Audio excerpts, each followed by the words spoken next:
Miarabantsika tsy avindray tonga eto amin'ny fandraisana mofinaina isika amin'ity sabata maraina ity misaran'Andriamanitra isika mbola afaka mizara ny ten'Andriamanitra indray anio ary raisy tombontsoa lehibe ho anao hatramin'izany. Alohan'ny hidirantsika ny amin'izany dia efa afaka isika. Tompoandriamanitra mbola velom-pisaoranao izay eny amin'ny fitahiana sy fitantananao anay. Saotra indrindra iray izay mamoky zavatsoa anay tsirairay avy eto. Mangataka aminao izahay mba hiasanao ny foamam-pananay, ny fiainanay mihitsy ho vao tompo, mba ho vaovao aminao mandrakariva. Ary aoka izay hifankatia izay tsirairay avy eto. Aminaran'i Jesosy, amen. Lohatenin'ny mofinainantsika androany dia manao hoe sombin-danitra ety.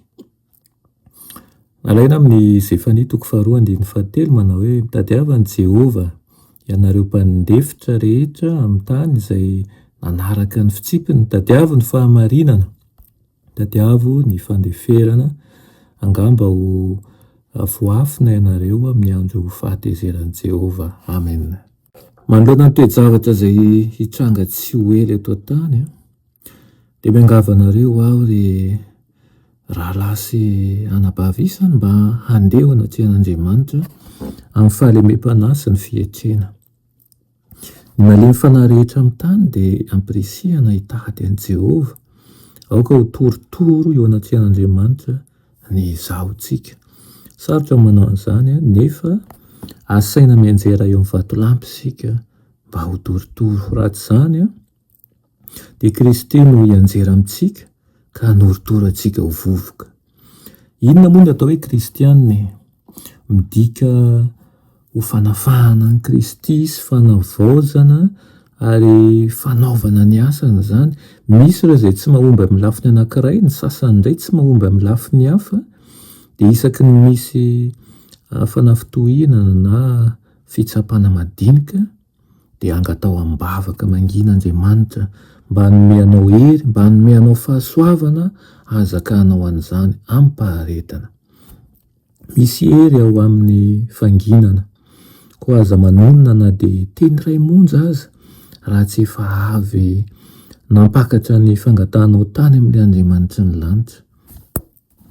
Raha ataonao mandrakariva izany dia horesinao ny toetra mora tezitra ary hiaina sombin-danitra ety an-tany ianao, ho fiomanana ho amin'ny lanitra.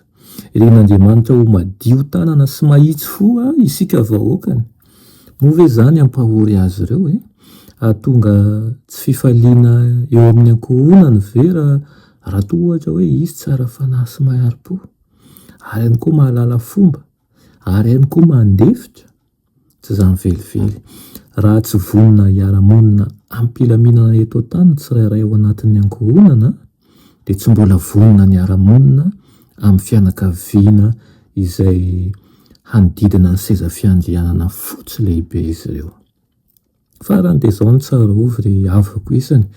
Tokony ianao izay hisarana amin'ny fahotana isika, hiantehitra amin'ny fahamendrehan'ny rany Kristy, ka rehefa ho avy amin'ny androm-pahoriana, rehefa hanenjika antsika amin'ny fahavalo dia hiara-mandeha amin'ny anjely isika, hitraka isika satria efa nomeny hery ho toy ny rindrina afo manodidina antsika izy ireo, ary hiara-mandeha amin'izy ireo isika indray androany ho any amin'ilay tanànan'Andriamanitra.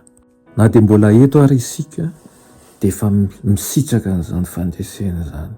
Nomeny Kristy antsika ny fandresena, aoka hanana toe-tsainy efa nandresy ary aoka handeha tahaka ny olona efa nandresy ihany koa.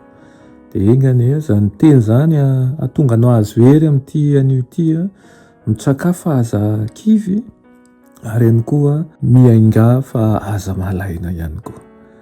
Amen. Vavaka isika.